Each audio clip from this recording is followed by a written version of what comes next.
2 years ago, I shared my simple bullet journal layout, and in this video, I want to share with you how I made it even more simple. In my original bullet journal video, I shared how I have a 2-spread layout. Well, about 2.5 years into it, I've learned that I don't really use that second spread much. I never used that weekly breakdown often, and I never filled out that whole page dedicated to my brain dumping.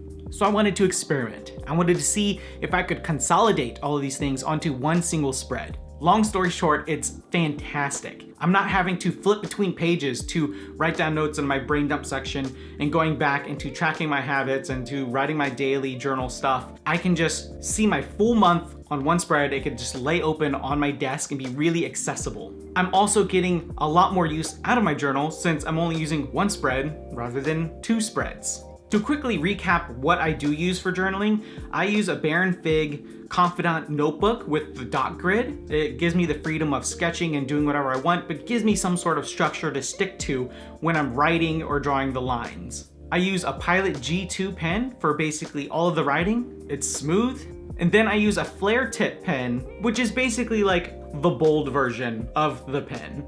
And then totally optional, I have a little 6-inch ruler that sits on my desk. That's great for just doing clean lines and looking across from spread to spread when I'm doing the initial layout for each month. Diving into the layout, I start by writing the month and the year, and then listing out every single day of the month, followed by what day it is. This whole left page is dedicated to what I call my one-line journal. It's where I list upcoming events, holidays, birthdays, and then I fill in what cool and important things happen throughout the day. So 5, 10, 20 years from now, when I look at this physical journal, I can see exactly when these big moments happened in my life. The right page is dedicated to all of the personal improving and goal tracking stuff. I'm currently tracking 5 habits: reading, exercising, writing, playing the piano, and sketching.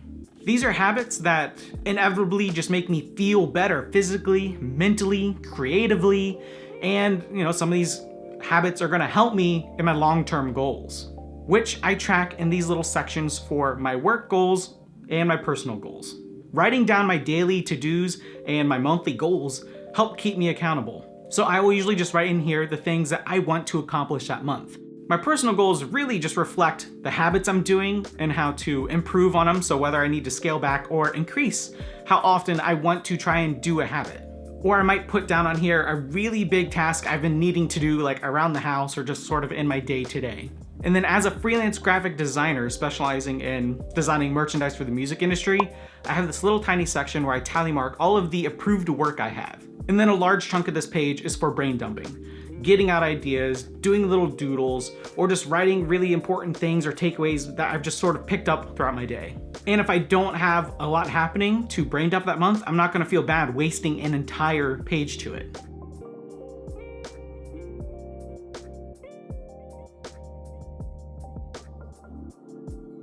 Thank you so much for taking the time to watch this video. I hope by sharing my simple journal layout, it's helped maybe inspire you or motivate you to do your own journal. Whether you're currently journaling or you hope to start a journal, I'd still love to know what are the things that you want to keep track of, or maybe what kind of a layout you have.